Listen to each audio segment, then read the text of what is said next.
the old gnome's gift of friendship. Once upon a time, in a beautiful forest, there lived an old gnome. He was very kind and loved taking care of his garden and the animals around his house. Every day, the old gnome would spend his time watering the flowers and feeding the animals. He enjoyed their company, but sometimes felt a little lonely.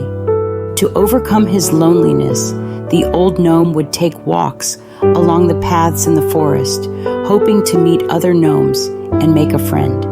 While walking in the forest, the old gnome stumbled upon a hungry snail. The snail looked weak and in need of help. Feeling sorry for the snail, the old gnome decided to take care of it. He provided the snail with food and shelter.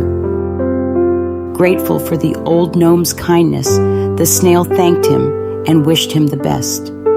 The old gnome felt happy to have helped the snail.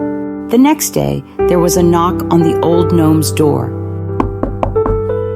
To his surprise, there stood another old gnome. He had come to visit. The visitor explained that he had heard about the old gnome living alone from the snail. He brought lots of delicious food and wanted to have a visit. From that day forward, the old gnome and his visitor became good friends. They spent time together and creating beautiful memories. The old gnome was no longer alone, and he felt grateful for the friendship he had found.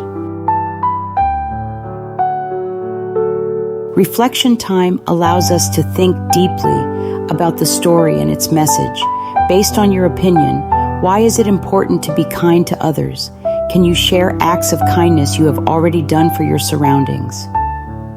Brainstorm one act of kindness you can do for your surroundings in the coming days.